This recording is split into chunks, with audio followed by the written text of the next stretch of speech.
அவங்களை நடிக்க வச்சோம்னா அவங்களுக்கு அப்படி ஒரு சந்தோஷமா இருக்கும். இங்கேயும் வேலை பார்த்து அங்கேயும் வேலை பார்த்துக்கிட்டு அவர்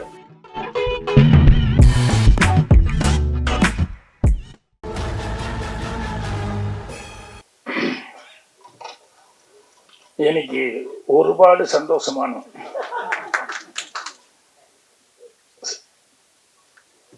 ஹீரோயின் அறிவோம் ஏது கொண்டாங்க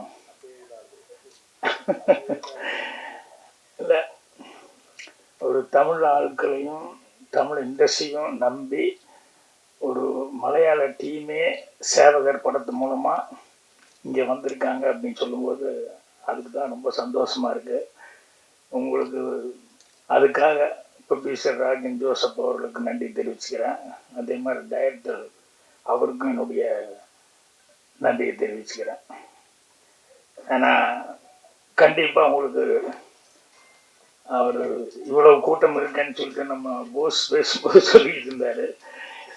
கூட்டம் மட்டும் இல்லை, உண்மையான ஆதரவு கொடுக்குற கூட்டமே இங்கே இருக்குது. எந்த இண்டஸ்ட்ரியிலிருந்து வந்தாலும் மரியாதைக்குரிய பத்திரிகை நண்பர்கள், ஊடக நண்பர்கள் எல்லாத்துக்கும் என்னுடைய பணிவான வணக்கம் தெரிவிச்சுக்கிறேன். மற்றும் வந்திருக்க எல்லாத்துக்குமே என்னுடைய பணிவான வணக்கம். படத்தோட டைட்டில் சேவகன். உண்மையிலேயே ரியல் லைஃப்லேயும் சேவகனாக இருந்துட்டு இன்னும் குறிப்பாக தமிழ் இண்டஸ்ட்ரிக்கு சேவகனாக இருக்கிற ராஜன் சாருக்கு என்னுடைய தெரிவிச்சுக்கிறேன். அதே நேரத்தில் ராஜன் சார் விஷயத்தில் கொஞ்சம் பெண்கள் கல்யாணம் ஆகிறதுக்கு கொஞ்சம் கேர்ஃபுல்லாக இருங்க. ஏன்னா கல்யாணம் ஆகாத பெண்கள்னா அவர் சேதாரம் இருக்கா இல்லையா அப்படின்னு அவர் சொல்லிட்டு இருக்கும்போது ஒரு வார்த்தை சொன்னார். என்னன்னா, தயாரிப்பாளர் இல்லை அப்படின்னா நடிகர் இல்லை, டைரக்டர் இல்லை, விநியோகஸ்தர் இல்லை, யாருமே இல்லை அப்படின்னு சொல்லிட்டு அது உண்மைதான். ஆனால் கதை இல்லைன்னா தயாரிப்பாளரே இல்லை. எதுக்காக சொல்ல வர்றேன்னா, கதைங்கிறது எவ்வளோ முக்கியத்துவம் அப்படிங்கிறதுக்காக சொல்ல வர்றேன். இன்னைக்கு இதில் என்ன மாதிரி ஒரு சீஃப் கெஸ்டாக வந்து ஒரு படம் சக்ஸஸ் ஆனால் பரவாயில்ல, 1, 2, 3, 4ன்னு சிபிஐ டைரி குறிப்பு எழுதுனா அவ்வளோ திறமையான ஒரு கதாசிரியர் மரியாதைக்குரிய சாமி அவர்கள் இங்கே வந்திருக்காரு. ஸோ அவரை பார்த்தது எனக்கு ரொம்ப சந்தோஷமாக இருக்குது. ஏன்னா ஒரு படம் ஒரு தடவை வர்றதுங்கிறது பெருசு.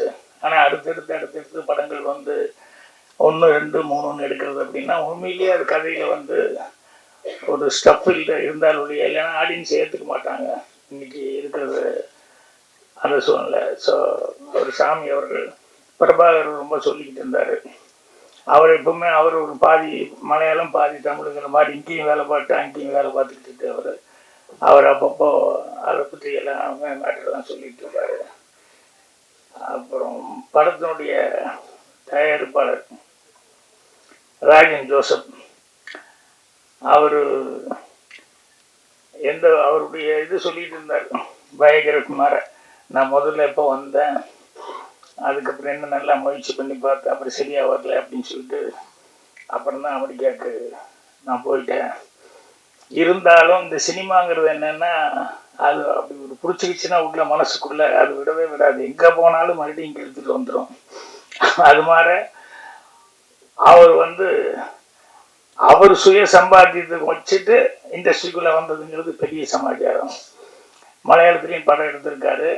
அதுக்கப்புறம் இந்த படம் தமிழில் எடுக்கணும் அப்படின்னு சொல்லிட்டு உண்மையிலேயே தமிழ் மேலே ஒரு ஆர்வத்தோடு வந்திருக்காரு. ஸோ அவருடைய அந்த முயற்சிக்கு அந்த பணம் நஷ்டம் இல்லாமல் பண்ணுறதுக்கு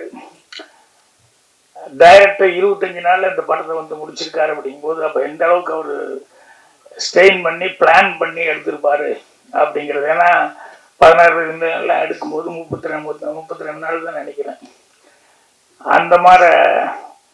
ஆனால் அது எவ்வளோ பெரிய வெற்றி, அதுலேருந்து எத்தனை பேர் எல்லாம் சாதனையாளர்கள் அதுக்கப்புறம் பின்னால் வந்தாங்க அப்படின்ட்டு. ஸோ பிளானிங் அப்படிங்கிறது இன்றைக்கி இண்டஸ்ட்ரி இருக்கிற சூழ்நிலைக்கு கண்டிப்பாக கரெக்டாக பிளான் பண்ணி பண்ணாங்கன்னா அது தயாரிப்பாளரை காப்பாற்றும். தயாரிப்பாளர் காப்பாற்றுனா அவர் அமெரிக்காவிலேருந்து ஒரு அடுத்தடுத்த ஒரு படம் எடுக்கிறதுக்கு அவருக்கு ஒரு ஆர்வமாக இருக்கும். ஸோ அதுக்கு எல்லாருமே கோஆப்ரேட் பண்ணியிருக்காங்க அப்படிங்கிறது. அவர் பிரச்சனை என்கிட்ட பேசிட்டு இருக்கும்போது எவ்வளோ நாள் என்னன்னு கேட்கும்போது அவர் தான் சொன்னார், நைட்டு 1.5 கால்ஷீட் போகும், 2 கால்ஷீட் போகும், 25 days இதை எடுத்து முடித்தார் அப்படின்னு சொல்லிட்டு. ஸோ போஸுங்கிட்ட டைலாக் படத்தில் நல்லா பேசியிருக்காருன்னு ரஜினி சார் சொன்னார். ரியலாகவும் டைலாக் நல்லா தான் இருந்தது. ஏன்னா உளப்பூர்வமாக பேசினார். தயாரிப்பாளர்கள் வந்து யாரும் கஷ்டப்படக்கூடாது, சிரமம் இல்லாமல் இருக்கணும் அப்படின்னு சொல்லிட்டு நம்ம ப்ரொடியூசர் சொல்லிட்டு வரும்போது நான் நோட் பண்ணுறேன். சினிமா அப்படின்னோடனே அது மேலே ஆர்வம் வந்துட்டு அது எத்தனை வருஷம் ஆனாலும் எங்கே போனாலும் என்ன பொசிஷனுக்கு வந்தாலும் மறுபடியும் அதுக்குள்ளே எப்படியாவது வந்து ஒரு கால் வச்சுட்டு போனால் தான் நல்லா இருக்கும் அப்படிங்கிற மாதிரி நினைப்பாங்க. நான் முன்னாடியே சொல்லியிருக்கேன். நான் ஏற்காடு ஷூட்டிங் போனப்போ ஒரு டாக்டர் இன்ட்ரடியூஸ் பண்ணாங்க. அப்புறம் அவர் பெரிய ஹாஸ்பிட்டல் வச்சுருக்காரு. சாதாரணமாக பேசிகிட்டு இருந்துட்டு அப்புறம் பார்த்தோம்னு சொன்னால் அவர் வீட்டில் வந்து இன்னும் மிருதங்க வச்சுக்கிட்டு அதை வச்சுக்கிட்டு இது வச்சுக்கிட்டு ஏதோ சும்மா இருக்கிற நேரத்துல எல்லாம் வந்து எதையாவது ஒன்று சினிமாவை பற்றி இது பண்ணிட்டு அப்படி என்னன்னு கேட்டால் டாக்டர் அவங்க அப்பா வந்து ஹாஸ்பிட்டல் ஒன்று கட்டியிருக்காரு. ஆனால் இவருக்கு வந்து சினிமாவில் நடிக்கணுங்கிற ஒரு ஆர்வத்தில் வந்து அவர் படிக்காமல் நேரம் இங்கே காலேஜ் ஓடி வந்துட்டார். அவங்க அப்பா அடித்து கொண்டு போய் எதுக்கடா நான் ஹாஸ்பிட்டல் கட்டியிருக்கேன் அப்படின்னு சொல்லி மரியாதையை படின்னு அப்புறம் எம்பிபிஎஸ் படிக்க வச்சு அதுக்கப்புறம் அந்த ஹாஸ்பிட்டலில் கவனிச்சுக்கிட்டு இருந்தார். நான் போனப்போ ரொம்ப குறையாக சொன்னார், இந்த மாதிரி முடியாமல் போச்சு அப்படின்னு சொல்லிட்டு. எப்பவுமே அவ்வளோ ஃபீலிங் வந்ததுக்கப்புறம் வந்து அவர் 2 குழந்தைகளையும் பெற்றுட்டாரு, எல்லாமே பண்ணார். அவரே கொஞ்சம் ஹியூமரான ஆள் தான். சாதாரணமாக எங்கிட்ட எத்தனை குழந்தைங்க என்னாரு, நான் 2 அப்படின்னு சொல்லி உங்களுக்கு கேஷுவலாக உங்களுக்கு எத்தனை குழந்தைங்க அப்படின்னேன். எனக்கு 2 அப்படின்னு சொல்லிட்டு அதுக்கு அஃபீஷியலி அப்படின்னாரு. அந்தளவுக்கு ஹியூமர் சென்ஸ் உள்ள ஒரு டாக்டர். ஸோ அவருக்கு நடிக்கணும்னு நினச்சி நடிக்க முடியாமல் போயிடுச்சு அப்படிங்கும்போது மனசுக்கு கஷ்டமாக இருந்தது. இல்லை அது அது அந்த ஃபீலிங்லேயே ஒருத்தர் கடைசி வரைக்கும் இருக்கக்கூடாது அப்படிங்கிறதுக்காக ராஜ்குட்டி படத்தில் அவர் ஐஸ்வர்யா அப்பாவை போட்டு நடிங்க அப்படின்னு சொல்லிட்டு உங்களை ஸ்க்ரீனில் பார்த்துட்டா இத்தனை நாள் கஷ்டப்பட்டதெல்லாம் சரியாக போகும் அப்படின்னு சொல்லிட்டு ராஜ்குட்டியில் அப்பாவை நடிக்க வச்சேன். அவருக்கு அப்பாவை நடித்ததை விட ஐஸ்வர்யாவுக்கு அப்பாங்கிறது அவர் இன்னும் ரொம்ப பயங்கரமான சந்தோஷமாக ஃபீல் பண்ணுறது. அது மாதிரி சில பேர்த்துக்கு நடிக்கணும் அப்படின்னு சொல்லி ஒரு ஆர்வம் வந்துருச்சு அப்படின்னா ஏதாவது ஒரு விதத்தில் அவங்கள நடிக்க வச்சோம்னா அவங்களுக்கு அப்படி ஒரு சந்தோஷமாக இருக்கும்.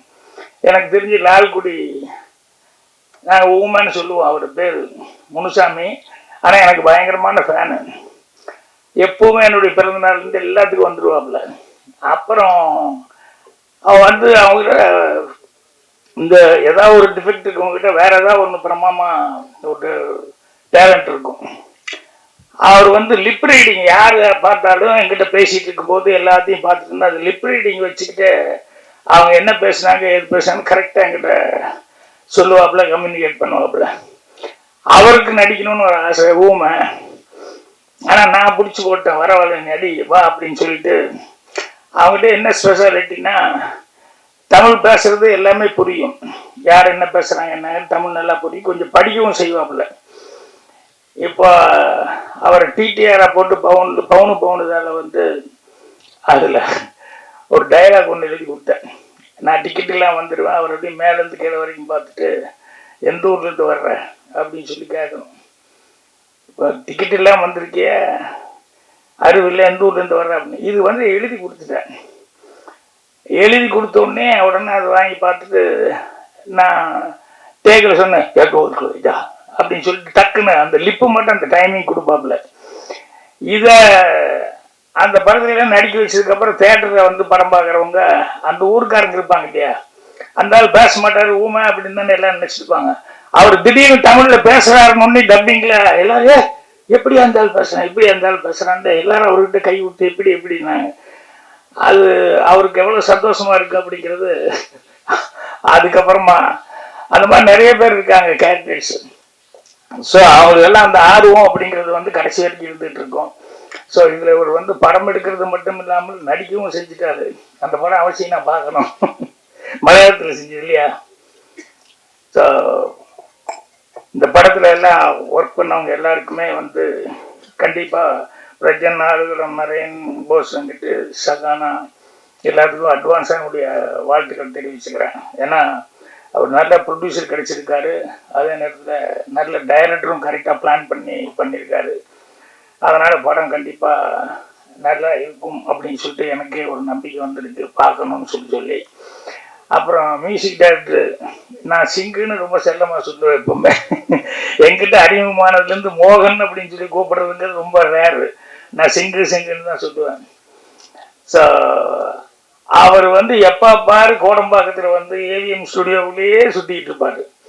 எனக்கு தெரிஞ்சு ரொம்ப காலமாக நான் சந்தித்த நாள்லேருந்து சுற்றிக்கிட்டு இருக்காரு. என்னைக்கா ஒரு நாளைக்கு அந்த இடத்த பிடிச்சிடுவேன் அப்படின்னு சொல்லிட்டு இன்னைக்கு கரெக்டாக பேர் வந்து டைட்டில் வந்து ஃபர்ஸ்ட் படம் பல படம் முயற்சி பண்ணாரு. ஆனால் இந்த படம் தான் வந்து அவருக்கு கரெக்டான ஒரு சொல்லக்கூடிய பேர் சொல்கிற அளவுக்கு ஒரு படமாக வந்திருக்கு. அவர் எல்லாரும் சொன்ன மாதிரி அந்த நீலாம்பரி பாட்டுன்னு இருந்தது, அந்த பள்ளிக்கூட மணி வரிசை கேட்டேன்னு சொல்லி காலை நேரம்னு சொல்லிட்டு அந்த மெலடி நல்லா இருந்தது. எனக்கு பரவாயில்லையே, நம்ம சிங்கு நல்லா பாட்டு போட்டிருக்காரு அப்படின்னு சொல்லிட்டு நினச்சிக்கிட்டேன். ஏன்னா அவர் நல்லா, அதாவது மனோரமாகிட்ட எல்லாம் அவ்வளோ வருஷம் இருந்தது அப்படிங்கிறதெல்லாம் வந்து அது எவ்வளோ கரெக்டாக நடத்தி இருந்திருந்தாலும் அவங்க கடைசி வரைக்கும் இவரை வந்து கூட வச்சுட்டு இருப்பாங்க அப்படின்ட்டு. அதே மாதிரி நம்பிக்கை தளராமல் வந்து கடுமையான முயற்சியிலே இருந்துட்டு இருப்பாரு. அப்பப்போ நாங்கள் பேசிக்கிட்டோம்னா இந்த சக்கரை செட்டியாரை பற்றி அடிக்கடி பேசுவோம். அவருக்கும் சுகர் இருக்கு, எனக்கும் சுகர் இருக்கு. நான் அவரை நல்லா விசாரிச்சுக்குவேன், அவர் என்ன விசாரிச்சுக்குவாரு, எப்படி இருக்கு சார், லெவல் எப்படி இருக்குங்க அப்படி. அப்படியே தான் சார் இருக்கு அப்படின்னு ஒருத்தருக்கு ஒருத்தர் வந்து ஆறுதல் சொல்லிக்குவோம். அதுக்கு நடுவுலையும் வந்து அவர் தளராம அவர் அந்த ஏவிஎம் ஸ்டுடியோ காலில் எந்திரிச்சோம்னா கரெக்டாக ஒரு வேலைக்கு போகிற மாதிரி கரெக்டாக அங்கே போய் யாராவது கிடைப்பாங்களா என்ன அதுன்னு சொல்லிட்டு அந்த அளவுக்கு வந்து அவர் முயற்சி பண்ணிக்கிட்டே இருப்பார். ஸோ அவருக்கும் இந்த படம் மூலமாக அவர் நல்ல இது. இப்போ சமீபத்தில் நான் வந்து ஒரு படம் ரிலீஸ் ஆகி நல்லா போயிட்டுருக்கு, 35 அப்படின்னு சொல்லி தெலுங்கு படம். அதில் நானும் ஆக்ட் பண்ணியிருந்தேன், பிரின்ஸிபலாக ஆக்ட் பண்ணியிருந்தேன். அது குழந்தைகளை பற்றி ஒரு சப்ஜெக்டு. தமிழ்லேயே அடுத்த மாதம் ரிலீஸ் பண்ண போகிறாங்க. தெலுங்குல ரிலீஸ் ஆகி பெரிய ஹிட் ஆகிடுச்சு. அந்த படத்துக்கு பெரிய ஹீரோஸ் யாருமே கிடையாது. அதில் ஒரு சின்ன பையனை வச்சு, அதுதான் குழந்தை சைக்காலஜி சம்மந்தப்பட்ட ஒரு சப்ஜெக்டு. அந்த டைரக்டரு சாதாரண மீடியமான ஆர்டிஸ்டுகள்லாம் வச்சுருந்தார். ஒரு காமெடியன் ஃபெமிலியரான ஒரு ஆள் இருந்தார். அவர் அது கூட ரொம்ப ஃபெமிலியர் இல்லை, அவரும் அப்போ தான் அப்கமிங்கில் வந்துட்டு இருந்தார். அதுக்கப்புறம் பார்த்தா இப்போ நான் இருந்தேன், இன்னொரு 2-3 அவங்க எல்லாருமே சிம்பிளான ஆளுங்க. ஒரு பையனை நம்பி தான், அந்த பையனை பற்றி தான் சப்ஜெக்டு. இப்போ அமீர் கான் கூட தாரே ஜமீன் பர் ஏதோ ஒரு படம் இருந்தார், அந்த ஜாதி படம். ஸோ அந்த கதை வந்து சொல்லி பிரின்சிபலாக நீங்கள் நடிக்கணும்னு சொல்லி கேட்டப்போ நான் கதையை சொன்னப்போ ரொம்ப நல்லா இருக்குது, கண்டிப்பாக அது சக்ஸஸ் ஆகும் அப்படின்னு சொல்லி சொன்னேன். சாதாரணமாக தெலுங்கு படங்க அப்படின்னு சொல்லும்போது அங்கே வந்து கண்டிப்பாக ஐட்டம் சாங் இருக்கா, ஃபைட் எவ்வளோ இருக்குது, அதுக்கு தகுந்த மாதிரி ஃபெமிலியர் ஆர்டிஸ்ட் இருக்கா அப்படிங்கிறத மெயினாக அதிகமாக பார்க்குறதுங்கிறது தெலுங்கில் வந்து பார்ப்பாங்க. ஆனால் அந்த டைரக்டர் ரொம்ப நம்பிக்கையோட கதையை மட்டும் நம்பி, இந்த கதைக்கு சாதாரண ஒரு சின்ன பையன் இருந்தால் போதும், சிம்பிளான ஆர்டிஸ்ட் இருந்தால் போதும் அப்படின்னு சொல்லிட்டு அதை வந்து எல்லா லாங்குவேஜ்லேயும் பண்ணணும் அப்படிங்கிற மாதிரி நான் எடுக்கும்போதே கூட தமிழ்லையும் சேர்த்து தான் எடுத்தார் அவர். என்ன இங்கே தெலுங்குல ஒரு டேக் எடுத்துட்டு அப்புறம் தமிழ்லையும் ஒரு டேக் எடுத்தார். இப்போ போன வாரத்தில் அது நான் ஹைதராபாத்தில் அந்த படம் இது போட்டிருந்தாங்க, 6ஆம் தேதி தான் ரிலீஸ் ஆச்சு நினைக்கிறேன். அதுக்கு நானும் போயிருந்தேன். அப்போவே அதுக்கு வந்திருந்தவங்க எல்லாருமே நிறைய பேர் படம் பார்த்துட்டு படத்தை பற்றி ரொம்ப சிறப்பாக சொன்னாங்க. அது இப்போ தமிழில் வேறு ரிலீஸ் ஆக போகுது. எதுக்கு சொல்ல வரேன்னா, தெலுங்குல வந்து கண்டிப்பாக கம்பல்சரியாக நல்ல நடிகர்கள் வேணும், அவங்க வேணும், இவங்க வேணும், அப்போ தான் அந்த ஆடியன்ஸு நினைப்பா பார்க்க வருவாங்க அப்படின்ட்டு இருக்குது. அதே கிடையாது. நல்ல படமாக இருந்தாலும் நாங்களும் பார்ப்போம் அப்படிங்கிற மாதிரி தெலுங்கு இண்டஸ்ட்ரி பூராமே வந்து அந்த படத்தை வந்து ஆடியன்ஸ் பார்த்து லைக் பண்ணியிருக்காங்க.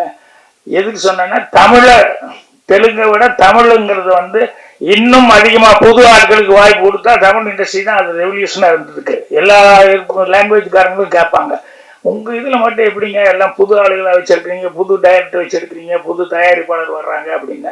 அது என்னென்ன முழுக்க முழுக்க தமிழ் ஆடியன்ஸை நம்பி தான் வந்து அந்த மாதிரி. ஏன்னா தமிழ் ஆடியன்ஸு எதாக இருந்தாலும் புதுசாக இருந்தாலும் பரவாயில்ல, நல்லா இருக்கா அப்படின்னா தமிழ் ஆடியன்ஸு கண்டிப்பாக இங்கே வந்து பெரிய வரவேற்பு கொடுப்பாங்க. அது மாதிரி இப்போ தமிழ்லையும் வந்து இந்த படம் வந்து கண்டிப்பாக வெற்றி பெறும். ஏன்னா மேட்ரு என்ன அப்படிங்கிறது தான் பார்ப்பாங்க. இப்போ கொஞ்ச நாளாக இப்போ வந்து காலையில் கூட பேசிட்டு இருக்கும்போது சொன்னேன், மலையாளத்தில் வந்து லைனாக லிஸ்ட்டே சொல்கிறாங்க. என்னென்ன படம் சக்ஸஸ் ஆகிருக்கு அப்படின்னு சொன்னோம்னா ஒரு 6 படம் சொன்னாங்க. நான் 1-2 தான் பார்த்துருக்கேன், இன்னும் நிறைய படம் பார்க்கல. நான் அதெல்லாம் கேட்டு டோட்டலாக போட்டு பார்க்கணும் அப்படின்னு சொல்லிட்டு பிரபாகர்கிட்ட சொல்லிக்கிட்டு இருந்தேன். ஏன்னா அந்த அளவுக்கு அவங்க ஃபாஸ்டாகவும் இருக்காங்க, குயிக்காகவும் இருக்காங்க. ரெண்டாவது மாடர்ன் தாட் அப்படிங்கிறதுலையும் வந்து அவங்க படிப்பாங்க அதிகம். அப்படிங்கிறதுனால வந்து ஏதாவது நாவல்கள் அது இது இங்கிலீஷ் படங்கள் இன்ஸ்பயர் ஆகிறது அதுங்கிற மாதிரி அங்கே ரைட்டர்ஸும் நிறைய பேர் இருக்காங்க. நிறைய படங்கள் வந்து எந்த ஃபெஸ்டிவல் படம் வந்தாலும் அந்த மாதிரி வந்து அதை வச்சு இன்ஸ்பயர் ஆகிட்டு இன்ஸ்பிரேஷனில் படம் பண்ணுறவங்களும் நிறையா இருந்துருக்காங்க.